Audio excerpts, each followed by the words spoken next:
안녕하세요. 저는 분당 서울대병원 이비인후과의 김정은 교수라고 합니다.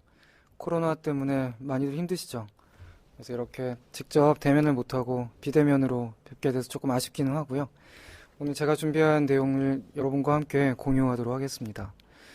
제가 준비한 내용은 이 코골이랑 그 수면무호흡이라는 주제가 되겠고요.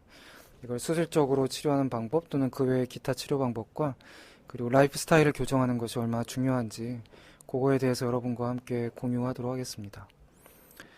이걸 코골이나 수면무호흡을 수면 중에 이제 호흡이 장애가 생기는 거다 이렇게 보통 얘기를 합니다. 그래서 수면 중에 호흡 장애가 생기는 이유는 뭐 혀가 크다든지 또는 많이 살이 기도 점막이 많이 부어 있다든지 또는 편도선이라든지 아이고 죄송합니다. 이 알람이 아데노이드가 비대하다든지 또는 비염이라든지 부비동염 등으로 코가 막힌다든지 또는 중요한 체중이 증가한다든지 이게 이제 가장 중요한 원인 중에 하나가 되겠고요. 생활 습관의 문제는 이제 과음 그리고 수면제라든지 안정제 복용하면서 이제 근육이 좀 이완되는 문제 또는 과로 뭐 이런 것들이 또 수면 중에 코골이나 호흡 장애를 유발을 하게 됩니다. 그래서 부위가 이제 중요한데요. 어느 부위에서 코골이나 수면 무호흡이 생기는지 코골이이기 때문에 일반적으로는 코에서만 생긴다고들 많이 생각을 하세요. 근데 실제로는 그렇진 않고 중요하게 생기는 부위는 이 목젖하고 혀뿌리 이 두 개가 만나는 지점이 실제로는 기도를 잘 막습니다. 잘 막게 되고 이게 주된 가장 중요한 원인이 되고요. 코 자체가 원인이 된 경우는 이제 젊은 친구들 20대, 10대 이때 젊은 때는 이제 그럴 수 있고 또 체중이 아주 마르신 분들 그런 분들은 그럴 수 있습니다. 근데 그 외의 경우에는 코는 그다지 아주 중요한 요소, 결정적인 요소가 되지는 않겠습니다. 그 수면무호흡이라고 하는 거를 이제 그냥 수면무호흡이라고 부르면 너무 많은 질환을 포함하게 되고요. 예, 경증, 심하지 않은 것부터 시작해서 중간 정도, 중증 이렇게 나누어서 볼 수가 있는데 수면무호흡이 생기는 횟수를 이제 인덱스로 만들어 가지고 관리를 하거든요. 그런 횟수가 한 15번까지는 경증에 해당하고 30번 이상이 되면 중증인데 이 횟수가 의미하는 거는 이제 1시간에 그러니까 하루 종일 잘 때 그렇다는 것이 아니고 1시간에 발생하는 횟수가 15번 또는 30번 이렇게 될 경우에 이거를 수면무호흡이라고 정의를 하고 그 안에서 이렇게 중증도를 나누게 됩니다. 그러니까 수면무호흡을 꼭 치료를 받아야 되는 이유가 이제 그래프를 통해서 잘 이해를 하실 수가 있는데 뭐 여러 가지 영어는 신경 쓰실 필요는 없고요. 그 수면무호흡이 없는 환자들의 경우에 이제 생존율이에요. 생존율. 그 그래프가 위쪽에 있을수록 생존율이 좋은 거죠. 그에 비해서 수면무호흡이 있는 분들은 이게 생존율, 건강하게 살 수 있는 생존율이 떨어집니다. 그만큼 수면무호흡을 치료하지 않게 되면 그 심장혈관이라든지 뇌혈관이라든지 이런 질환들이 발생하면서 생존율 자체에 차이가 발생하기 때문에 수면무호흡은 꼭 치료를 해야 되는 매우 중요한 그런 질환이라고 할 수가 있는 거죠. 그래서 해부학적인 구조를 여러분도 이제 입을 벌리고 거울로 보게 되면 쉽게 관찰할 수 있어요. 혀를 조금 누르시면 되고 목젖이 보이고요. 그리고 편도선 있습니다. 그리고 여기가 이제 입천정이 되고 이 부위에서 기도가 막히는 거죠. 그래서 이렇게 편도선이 크면 조금 더 잘 막히는 그런 상태가 됩니다. 예, 코도 아까 설명은 드렸는데 말랐다든지 또는 젊은 친구들의 경우에는 이게 콧구멍이 이렇게 어느 정도 뚫려 있어야 되는데 이렇게 꽉 막혀서 안 보이게 되면 이것도 코골이의 중요한 원인이 될 수 있습니다. 보시는 것처럼 이 기도의 모양이 이게 박스 형태로 큰 사람 또는 작은 사람, 앞뒤로 넓은 사람 이렇게 삼각형으로 굉장히 다르죠, 사람마다. 기도의 모양이 굉장히 다르기 때문에 이 구조적인 거에 따라서도 수면무호흡이 생기거나 안 생기거나 하는 거에 차이가 발생할 수가 있는 거죠. 그리고 또는 이제 누워서 이렇게 내시경으로 투시 내시경, 투시 엑스레이로 실제로 어느 부위가 막히는지도 검사를 할 수가 있고요. 그런 검사 장면이 되겠습니다. 또 MRI로 보시게 되면 이제 누워 있는 장면인데 혀가 요게 혀예요. 요게 혀고 요게 입술. 그래서 정상적으로는 이 혀의 끝이 입술에 닿아 있어야 되거든요. 입술에 이렇게 닿아 있어야 되는데 이 사람의 경우에는 산소가 100이 아니라 83%까지 산소가 떨어지는 수면무호흡이 발생할 당시인데 그때 보게 되면 혀가 뒤로 완전히 말려서 뒤쪽으로 넘어가는 걸 쉽게 볼 수 있고, 이렇게 되면 기도가 막히다 보니까 숨을 못 쉬어서 산소가 떨어지게 됩니다. 이게 수면무호흡이 생기는 현상을 굉장히 잘 MRI 영상을 통해서 보여주고 있죠. 수면무호흡을 진단하기 위해서는 이제 수면다원 검사라는 거를 반드시 해야 되는데요. 여러분도 아마 뉴스나 매스컴을 통해서 많이 들으셨겠지만 수면다원 검사가 이제 보험이 시작됐습니다. 2018년도부터 보험이 시작이 돼서 많은 환자분들이 본인들의 질환을 이제 비로소 잘 진단받고 치료를 하게 됐죠. 이 수면다원 검사는 병원에서 이제 하는 검사만 보험이 적용이 되고 있어요. 보시는 것처럼 이제 많은 장치를 착용을 해서 조금 불편해 보이긴 하는데 가장 정확한 검사가 되겠고요. 그래서 포함하는 검사는 코에 보이시죠? 이걸 통해서 코를 통해서 얼마나 숨을 잘 쉬는지, 그리고 이제 달고 있는 장치들은 벨트 같은 경우는 자세를 또 측정을 할 수도 있고, 흉곽, 숨을 들이쉬고 내쉬는 그 정도도 측정을 할 수가 있고요.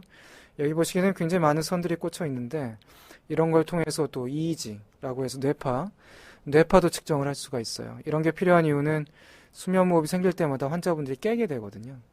그래서 무호흡이 생길 때 그런 깨는 현상이 있는지, 이런 깨는 현상이 자주 반복되면 아무래도 굉장히 졸릴 수밖에 없겠죠. 낮에 잠의 질이 많이 떨어지니까. 그리고 손가락 끝에 달려있는 산소 포화도 측정기, 이런 걸 통해서 산소 포화도를 측정을 해서 산소가 얼마나 떨어지는지, 종합적으로 머리부터 시작해서 온몸의 혈액 속에 있는 산소까지 종합적으로 검사를 해야만 여러분이 가지고 계실 수 있는 코골이나 수면 무호흡증을 진단을 하는 것이 가능합니다. 그 검사 이름은 수면다원 검사가 되겠습니다. 수면다원 검사의 실제적인 모습인데, 여기 보시게 되면 조그만 피크들이 이게 다 수면 무호흡이에요. 그러니까 12시 정도에 주무셔서 한 7시 정도에 깰 때까지 이런 피크들이 이제 잘 보이시죠. 이런 피크들이 보이시고, 이런 게 발생을 할 때마다 이렇게 녹색으로 이렇게 지저분하게 이제 피크가 그려져 있는 거는 산소가 그만큼 많이 떨어진다는 걸 보여주고 있어요. 그래서 이걸 치료를 해야 되는 이유는 밤에 자꾸 깨는 것 때문에 주간에 졸린다든지, 아침에 일어날 때 두통들도 많이 호소하시거든요. 또 기억력이 이제 저하된다든지, 또는 학습 능력도 저하되고, 뭐 깜빡깜빡 졸게 되면 교통사고 위험도 드러나는데, 합병증이 또 많아요. 이게 심장이나 뇌혈관 산소가 떨어지니까 뇌에도 아무래도 산소 공급이 부족하면서 합병증이 생기게 되고, 무호흡이 생길 때마다 교감신경계라고 흥분을 하게 되거든요. 교감신경계가 흥분하게 되면 그럴 때마다 많은 독성 물질들이 분비가 됩니다. 그런 것들이 혈관을 자꾸 좁아지게 만들죠. 고혈압도 생기게 되고, 또 심근경색, 또 뇌졸중, 또는 폐성고혈압, 심부정맥, 이런 이름만 들어봐도 매우 중대할 것으로 생각이 되는 많은 심혈관계 질환들을 잘 유발을 시키는 중요한 질환이에요. 따라서 이런 걸 방지하기 위해서는 반드시 치료를 해야 되겠죠. 치료 방법으로는 이런 행동요법, 체중 조절하는 것이 사실은 가장 중요해요. 왜냐하면 대부분의 코골이 수면무호흡 환자들은 거의 대부분이 비만하시거든요. 질병이 누적되는 거라고 생각하시면 돼요. 살이 찌면서 수술, 그리고 양압기, 호흡기, 그리고 구강내 잔치, 이런 여러 가지 치료 방법들이 있습니다. 코가 막힐 때는 코뼈가 휜 거를 교정하는 이런 비중격 교정술이라는 수술을 할 수도 있고, 입안에 편도선이 크다든지 목젖이 너무 처져 있게 되면 그걸 이런 식으로 넓혀서 입구가 아주 넓어지도록 하는 이런 수술을 할 수도 있고요. 또 이렇게 해서 수술하기 전에는 이 정도밖에 안 됐던 기도가 수술하게 되면 이렇게 넓어지죠. 이렇게 해서 좋아지게 하는 방법. 또는 혓부리가 이제 상당히 크신 분들은 혓부리를 좀 볼륨을 줄이는, 축소하는 수술을 할 수도 있고요. 또는 턱뼈가 너무 작아서 또 수면무호흡이 있는 분들도 있거든요. 그런 분들은 턱뼈에 이렇게 조그만 그 윈도우, 창문을 만들어서 이렇게 또 앞으로 당기게 되면 뒤쪽에 기도가 넓어지는 이득을 얻을 수 있습니다. 또 이렇게 되면 또 기도가 넓어지니까 수면무호흡이 개선이 될 수가 있고요. 근데 보시게 되면 요 까맣게 기도가 요거 정도밖에 안 됐는데, 수술하고 나게 되면 기도가 이렇게 넓어지죠. 그러면 수면무호흡이 많이 개선이 됩니다. 더 큰 수술로는 양악수술로 널리 알려져 있는 이렇게 위턱 아래턱을 모두 전진시킬 수도 있는데, 이건 상당한 위험 부담이 있기 때문에 많이 시행하진 않습니다. 그리고 이렇게 혀 뒤에 이렇게 거대하게 혹처럼 달려있는 게 이것도 편도선의 일종이에요. 그래서 이런 것도 제거해주게 되면 수면무호흡이 또 깔끔하게 없어지죠. 로보트를 써가지고 수술을 할 수도 있습니다. 로보트를 이용해서 이렇게 제거하고 있는 게 이 혀에 달려있는 거대한 혀 편도선이에요. 이걸 제거해서 좋아지게 하는 그런 수술도 할 수가 있고, 보시게 되면 아까 봤던 환자분인데 수술하기 전에 산소가 이렇게 많이 떨어져요. 하지만 수술하고 나면은 산소가 별로 안 떨어지는 걸 볼 수 있죠. 그리고 이게 삐쭉삐쭉 그래프가 많이 복잡하면 많이 깨시는 건데, 많이 깨던 분이 이렇게 수술하고 나면은 이게 별로 안 깨고 뇌파인데요. 뇌파가 좀 조용해지는 거를 보실 수가 있어요. 그래서 한 37회 정도, 1시간에 수면무호흡의 횟수가 37번. 그러니까 중증이죠. 굉장히 심하신 건데, 중증이었던 분이 5가 이제 정상의 기준이 되거든요. 5.5밖에 안 돼요. 정상이 되셨죠. 수술을 통해서 수면무호흡이 심했던 분이 이렇게 정상이 될 수 있습니다. 이렇게 정상이 될 수 있다. 근데 여기서 이제 눈여겨보셔야 될 것은 이제 앞으로 제가 말씀드릴 체중이에요. 수술적인 효과만 있는 것이 아니라 수술하기 전에 78kg 정도의 체중이었는데 저랑 이제 계속 노력을 해서 71kg까지 빼신 거예요. 그래서 이분이 좋아지신 이유는 수술을 했기 때문이 1번, 2번은 체중을 7kg 감량했기 때문이 2번이 됩니다. 두 가지를 같이 하셨기 때문에 수술하시고 나서 정상이 되신 거예요. 그 다음에 또 널리 사용하는 방법은 이런 마우스피스가 있어요. 이런 마우스피스를 입에 끼고 자게 되면 이 아래쪽에 있는 장치가 턱을 조금 내밀게 돼요. 이런 식으로. 이렇게 내밀게 되면 턱 뒤에 있는 공간이 넓어져요. 이렇게. 보시게 되면 턱 뒤가 매우 지저분해 보이지만 이런 식으로. 보시게 되면 이 뒤에 하얗게 보이는 게 공기가 지나가는 통로거든요. 이 통로가 이쪽에서는 안 보이죠. 근데 보시게 되면 위턱하고 아래턱의 관계가 위턱은 여기 있고 아래턱은 여기 있는데 이 그림에서는 위턱은 여기 있고 아래턱은 여기 있죠. 즉, 이 장치를 물어서 아래턱이 아래로 나온 거고 아래턱이 아래로 나오는 현상은 밤에만 생겨요. 이 장치는 밤에만 끼는 거거든요. 장치를 끼지 않을 때는 이런 현상은 생기진 않아요. 그러니까 걱정 안 하셔도 되고 이 장치를 낄 때만 아래턱이 나옵니다. 그렇게 되면 뒤에 보시는 것처럼 하얗게 굉장히 넓은 기도 공간이 생기죠. 그래서 당연히 굉장히 효과적으로 코골이와 수면무호흡을 크게 감소를 시킬 수가 있어요. 그 다음에 이제 또 보험이 시작이 된 양압기예요. 양압기. 여기는 이제 프라이버시 때문에 좀 그림이 뿌옇긴 한데 여기 보시게 되면 이렇게 양압기라는 마스크를 쓰고 계시고 이 장치에서 이제 공기의 압력을 높여요. 공기의 압력을 높여서 이렇게 호수를 통해서 이렇게 환자분 기도로 들어갑니다. 이렇게 되면 수면무호흡이라는 건 기도가 이렇게 좁아지는 거거든요. 기도가 좁아지는 현상이 생기는 이유는 거기에 공기가 이제 함몰이 되는 건데 기도가 거기에 압력을 건 공기를 넣어주게 되면 기도 함몰이 안 생겨요. 일종의 공기 통로에 부목을 대는 거다 이렇게 생각하시면 돼요. 부목. 공기 부목, 에어 스플린트라고 하는데 공기 부목을 대주게 되면 기도의 함몰이 생기질 않습니다. 기도의 함몰이 생기지 않도록 치료를 해주는 장치가 양압기고 이것도 이제 2018년도부터 수면다원 검사와 함께 보험이 적용이 됐어요. 보시는 것처럼 수면다원 검사가 이제 보험 적용이 되는 기준들이 이렇게 제시가 되어 있어요. 그래서 이 기준에 합당하신 분들은 또 양압기도 같이 보험의 혜택을 받을 수가 있습니다. 코골이는 이제 소아들도 굉장히 많아요. 근데 소아들의 코골이는 비교적 치료가 쉽습니다. 소아들의 경우에는 코골이가 있다고 얘들이 얘기하는 게 아니라 어머니, 아버지들이 발견을 하시죠. 그래서 가족들의 수면도 방해하게 되고 시끄러우니까 엄마, 아빠가 잠을 못 자요.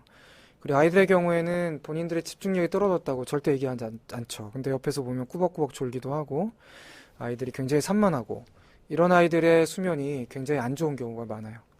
어른도 물론 수면이 중요하고 소아도 다 중요한데 그래서 야뇨증도 많아요, 애들이. 자주 깨고 수면무호흡이 생길 때마다 야뇨증이 생깁니다. 그리고 성장 호르몬이 분비가 저하되는 게 가장 큰 문제죠. 그래서 키가 잘 안 크는 그런 문제도 발생합니다. 그리고 산만하게 되고 얼굴 형태가 이제 변화가 생기는 이런 좀 불행한 일도 생길 수도 있어요. 3세 때가 수술의 가장 정년기인데 이때를 놓치게 되면 기도 수면무호흡이 생길 때 애들이 입을 벌리고 자거든요. 입을 벌리고 자다 보면 이렇게 얼굴 모양이 이렇게 길어지는 거예요. 이런 걸 아데노이드형 얼굴. 요새같이 이 비주얼이 중요한 시대에 사는 저희로서는 이런 아데노이드형 얼굴로 아이가 되는 거를 모두들 예방하고 싶겠죠, 당연히. 그러기 위해서는 코골이 아이들은 반드시 와서 치료를 받아야 돼요.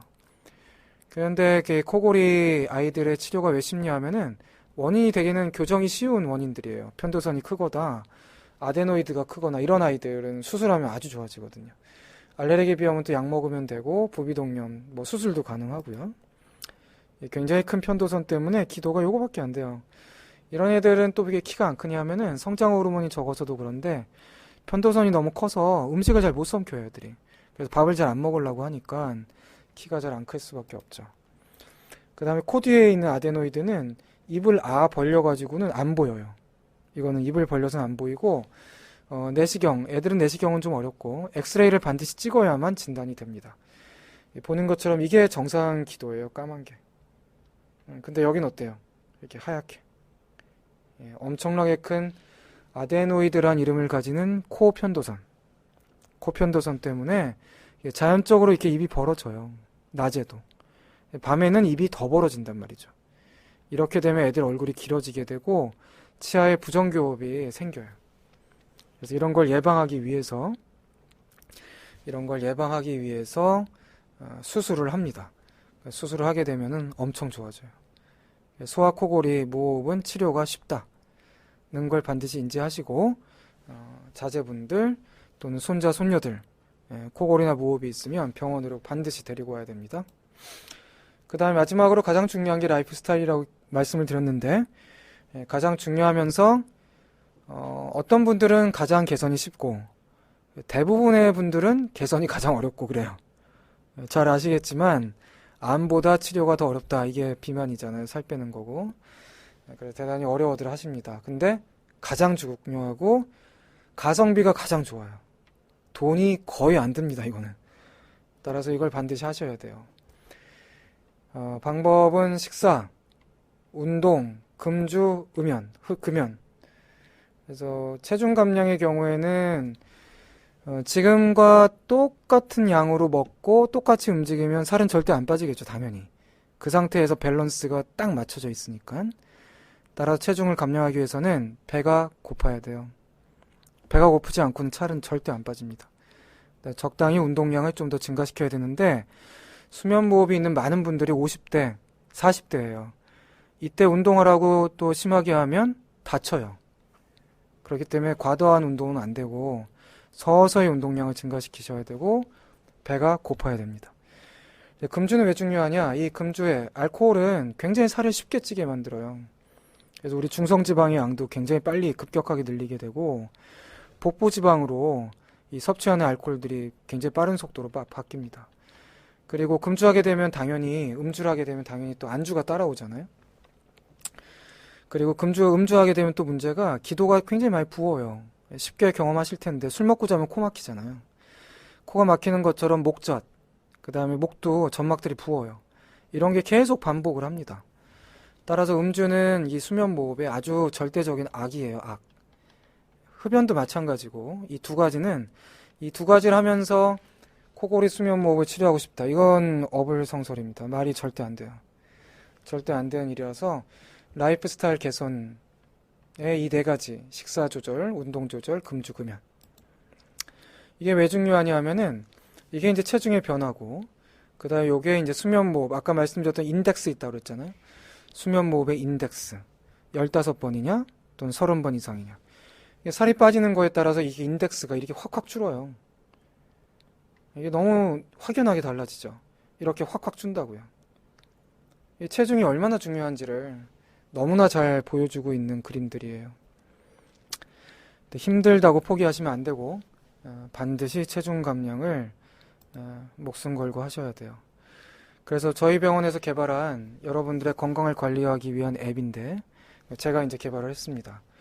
헬스포유라고 하는 것이고 요거를 이제 앱을 깔아요. 여러분 핸드폰에다가 핸드폰에 여러분 앱에 깔면 이렇게 떠요. 애플하고도 연계되어 있고 삼성 헬스하고도 연계가 되어 있어요. 그래서 이렇게 사용을 다 클릭 하시면 건강 수첩으로 들어가시게 되면 여기에 체중을 적도록 되어 있어요. 그리고 삼성 헬스에서 또는 애플에서 체중을 자동으로 전송해주는 그런 블루투스나 와이파이 연결된 체중계를 쓰시면 체중이 자동으로 여기 적힙니다. 그러면 체질량도 그 BMI라고 하는 비만 지수 있잖아요. 그것도 자동으로 계산이 돼요. 그리고 여러분이 먹는 음식 뭐 이런 거는 자동으로는 안 됩니다. 좀 적어야 되고 수면의 시간도 자동으로 여기 적혀요. 이런 식으로 건강 수첩을 관리하시게 되면 그만큼 본인 건강에 대한 관심도가 올라가죠. 본인에 대한 관심도는 굉장히 다들 높은데 문제는 뭐냐면 병원에 올 때만 관심이 올라가요. 집에 있으면 다 까먹어요. 체중을 빼야 되는 것도 까먹고 살을 빼야 되는 것도 잊고 살아요.